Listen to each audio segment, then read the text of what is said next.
We have been joined now by Dr. Goke Adegoroye, a retired Federal Permanent Secretary. Adegoroye, yes, and First Director General of the Bureau of Public Service Reforms. Thank you, Dr. Goke Adegoroye. Yep. Pleasure to be with you. If you will stop murdering my name. No, see, it's interesting, and I got it right before we started. Yeah. I'm familiar with your name, just a slip. Dr. Goke Adegoroye. No, I know your name very well. Dr. Goke Adegoroye, thank you for joining us. Pleasure to be here. Now, the Federal Character Commission is becoming so messy in the public domain.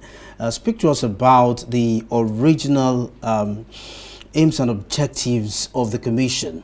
And with all this in the public domain, would you say that the commission is still or can still fulfill its mission?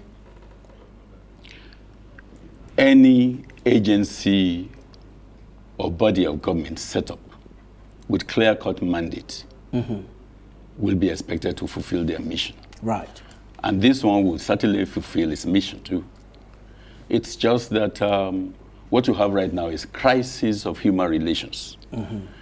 I'm very familiar with what's going on in that commission, because when new boards of agencies and commissions are set up, I'm usually one of the lead facilitators to come and make papers to them.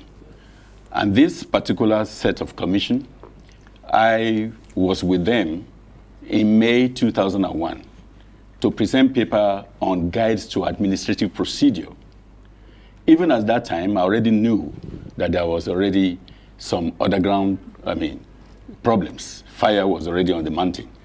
And I had to go into resolving some of their initial crises, their perception about the relationship between the commissioners and the chairman, to the point that usually when I do those things, I make myself also available as mentor. Right. And they did visit me quite a number of times. Even the chairman visited my house, and for me to be able to guide her what to do. So it's a tragedy, but as at the time that I went to present paper, they had already been sending petitions to the president. Their first series of petitions was actually December 2020. And yet they were sworn in July, barely 5 months. So what you see there is crisis of management and the kind of styles that they have. But as it were, you will also find out that there are a majority that kept quiet, that has sober mind and wanting to do things, hoping that certain things will be done properly. And as for the job racketeering you're talking about, that's not the first time. Previously, it has also happened. What is happening here is that it is being sold. Previously, the idea of getting slots and sharing is not limited to Federal Character Commission alone. Let's be honest. It's like for all the chains of getting the approval, to get the number, to implementation, including those who are approving them in the National Assembly. Everybody is part of the sharing. The only thing is that in this case, it is being sold. So is that where the problem lies? That this situation that you describe as a crisis of human relations seems to translate, as far as some people are concerned, to corruption within the system, whether you're talking about job racketeering, paying for slots and all of that. Is it peculiar to this FCC, or it's a rot that's eaten so deep into the system? Now, how do you begin to even clean it up? Because this apparently calls for, urgent cleaning up of the public service. Where do you start from? It's a rot that is all through the whole system. Some of us have written, and in my books, all of these have been said, that part of the challenge of capacity and of competence that you have in the service stem from the fact that appointments are patronage-driven rather than being competency-based. So you see that anytime there is vacancy anywhere, even vacancies that are not there will be created. And those in powerful positions, from the National Assembly to those in the executive offices, as ministers and so on, are there. But it's also the challenge of the Nigerian society, because the moment you are in positions, from home, everybody will be, swarming around you, asking you to put, their own people. And so under those kind of pressure, out of sympathy, you also want to be able to do something, because when you now finish your tenure, part of the reason, part of the ways they're going to measure whether you've done well is whether you've been able to get some people from your area or from your constituency into job. What makes this one blow up is this allegation of paying for it. This is not the first time. When I was Permanent Secretary FCT and some of the members of the commission came to me in 2010, I lambasted them. And I said, instead of you doing your job, all you are doing here is to find how much of the vacancies can also be given to your members, because you're under pressure. But because you are the regulatory agency, if you succumb to that, it makes it difficult for you to be able to correct. This particular commission, I told them, I said, at the peak of the time that President Buhari was being accused of getting most of the appointments went to his own area, I said, it's your job to go and help the president. They said, well, it's going to be difficult for us to call the president. I said, but that's your job. Let me tell you how you do it. And I told them what to do. All you need to do is to have quarterly or biannually, assessment of the appointments, of the services, of the infrastructure that have taken place. Just place it before the president and say, sir, this is the lopsidedness.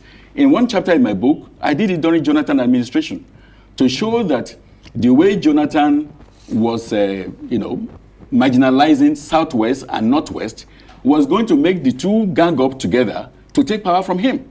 I said that in 2013, and that's actually what happened in 2015. Go and read the book, you see there. That's my conclusion.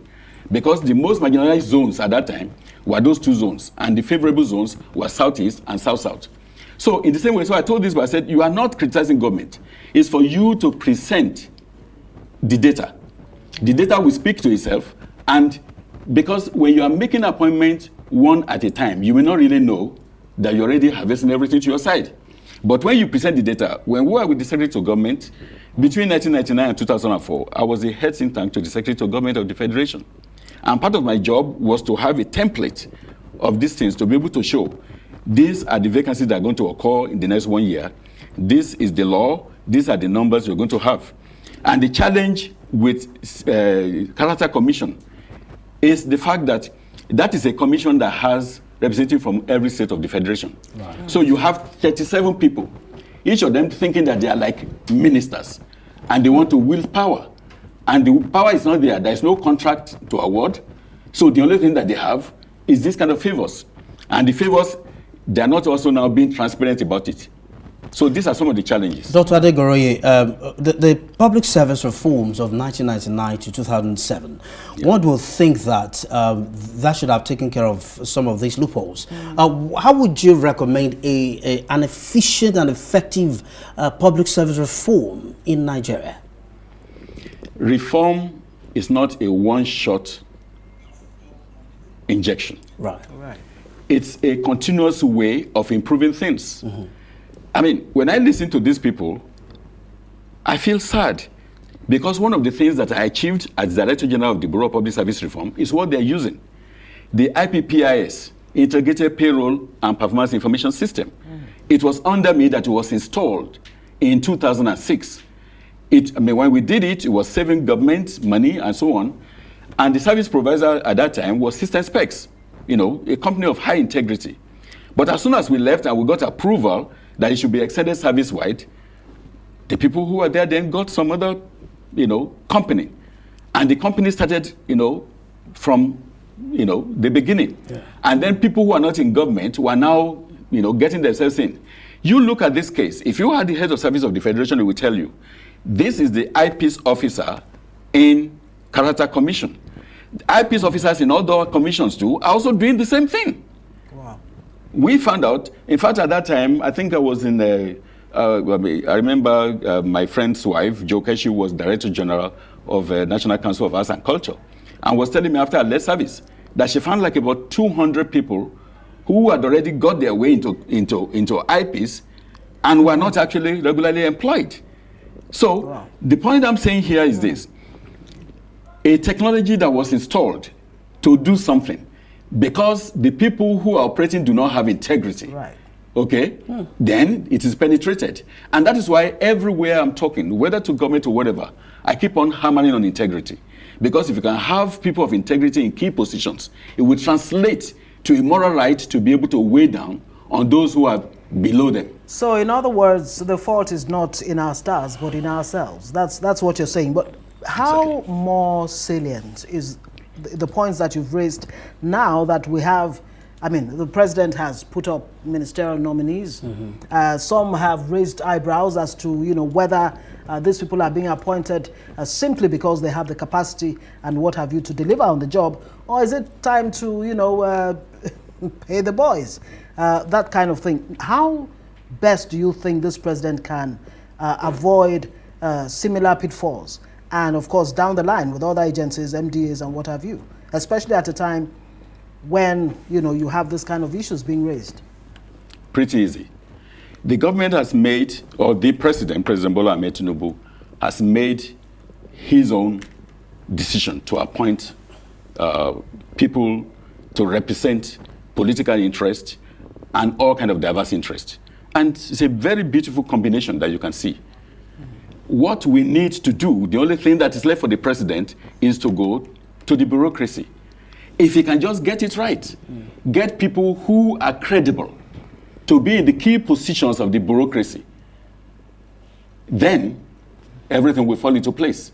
Because in reality, what you are seeing here, if you can just, the person who is the eyepiece is not a political appointee, he's a civil servant, okay?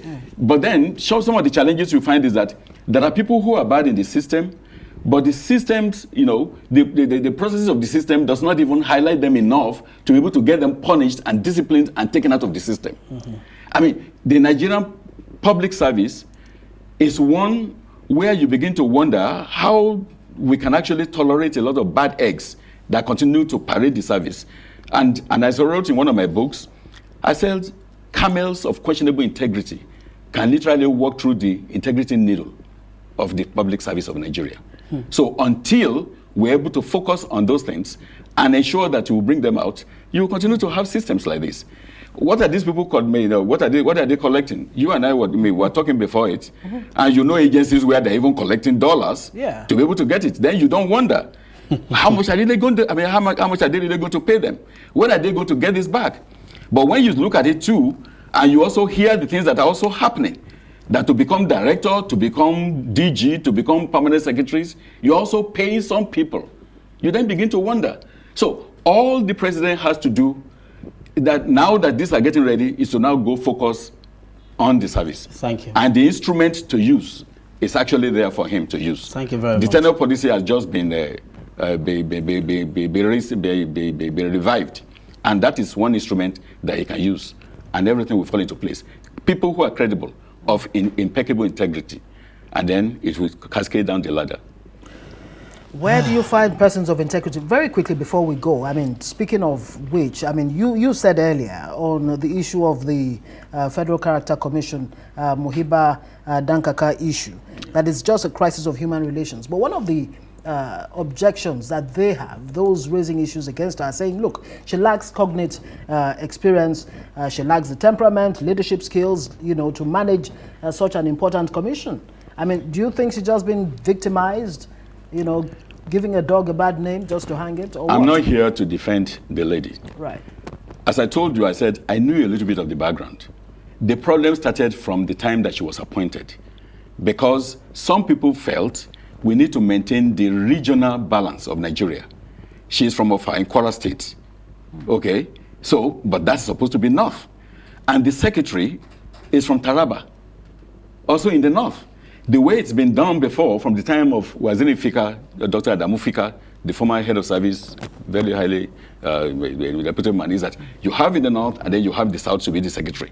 And that. So in this case, so even from the beginning, there are people who are feeling that, it was going to be on shaky ground, and the people are working for her ouster from the beginning to ensure that that balance was maintained. So those tensions were there. But the other part is also this. As I told you, not only did I invite her, I gave her room to come to my house to advise, and I advised many of the members. And what I told them is that she must see the commissioners as her peers, and that the commissioners should see her as primus inter pares. Right. And because I said as her peers, Some of the commissioners went the following day. They called me again back the following day. They said, you see, you said we're already equal. It means all of us should be this. And I told them, I said, I'm just trying to help you settle the problem. She's your boss, if you want to know. But she's not supposed to treat you like deputy director. You are commissioners. And the decision of the commission is not one-man decision. It is the group coming together by vote. Unfortunately, they have been writing those petitions since 2020, as I told you. This is an extra ministerial department. This is an executive body. It's not under a minister. The president cannot even remove her immediately. It has to defer to the Senate. 2/3 of the Senate we have to remove. Okay. So that is actually the thing. Okay, good. Dr. Goke Adegoroye, we must say a big thank you to you. I wish we had more time to have you on the show. Maybe one of these days again, we'll have yet again. Dr. Goke Adegoroye is a pioneer DG of the Bureau of Public Service Reforms. Thank you very much indeed for joining us on this.